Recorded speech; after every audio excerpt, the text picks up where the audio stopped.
এক ছিল শহরের এক ধনী ইঁদুর, আরেক ছিল গ্রামের এক সাধারণ ইঁদুর। তারা দুজন ছিল ছোটবেলার বন্ধু। অনেকদিন পর শহরে ইঁদুরটি ভাবল, যাই, অনেক দিন তো হলো, গ্রামের বন্ধুর সাথে একটু দেখা করে আসে। এই ভেবে সে গ্রামের বন্ধুর বাড়িতে গেল। গ্রামের ইঁদুর তাকে দেখে খুব খুশি হল। সে শহুরে ইঁদুরকে বলল, আরে বন্ধু, এতদিন পরে এলে, এসো আমার ছোট্ট ঘরে বসো। সে তার শহুরে বন্ধুকে ভাঙা মাটির হাঁড়ি থেকে কিছু চাল, গম আর শুকনো খাবার এনে দিল। দুজনে মাটির ওপর বসে খেতে লাগল। খেতে খেতে শহুরে ইঁদুর মুখ বাঁকিয়ে বলল, এগুলো আবার কেউ খায় নাকি বন্ধু? তুমি কি করে এমন শুকনো খাবার খেয়ে থাকো? গ্রামের ইঁদুর একটু লজ্জা পেয়ে বলল, বন্ধু, আমাদের গ্রামে এটাই আছে, কম হলেও শান্তিতে আরাম করে খাই। তোমরা শহরে অনেক ভালো ভালো খাবার খাও, তাই না? শহুরে ইঁদুর হেসে বলল, হে হে, তুমি একবার আমার শহরের বাড়িতে চলো, তারপর বুঝবে আসল খাবার কাকে বলে।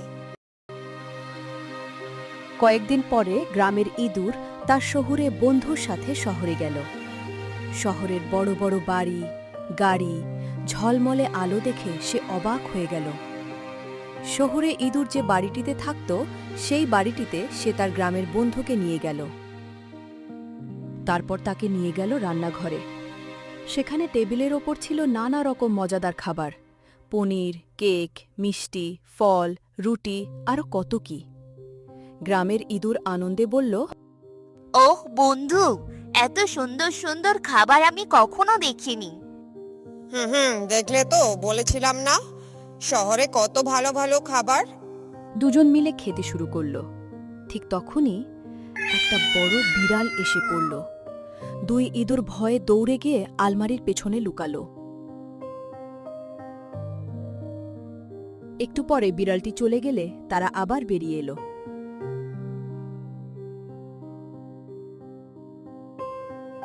কিন্তু আবার কিছুক্ষণ পর বাড়ির চাকর লাঠি নিয়ে রান্নাঘরে ঢুকল। শহুরে ইঁদুর চিৎকার করে বলল, বন্ধু, দৌড়াও, না হলে ধরা পড়বো। আবার তারা প্রাণপণে দৌড়ে গিয়ে লুকালো।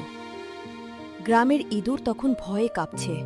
সে ধীরে ধীরে বলল, বন্ধু, তোমার খাবার খুব ভালো, কিন্তু এখানে তো সব সময় ভয়ে ভয়ে থাকতে হয়।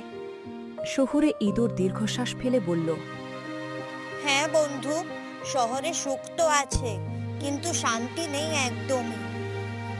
গ্রামের ইঁদুর হাসি মুখে বলল, আমি আমার গ্রামের শুকনো খাবারেই খুশি, অন্তত সেখানে ভয় ছাড়া শান্তিতে থাকতে পারি। ভয় আর অশান্তির মধ্যে বিলাসী জীবন কাটানোর চেয়ে শান্তিতে সাধারণ জীবন কাটানো অনেক ভালো বন্ধু।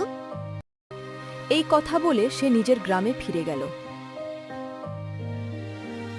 তারপর থেকে সে নিজের ছোট্ট জীবন নিয়ে আনন্দে থাকতে লাগল, আর কখনো সে শহরে যাওয়ার কথা ভাবেনি।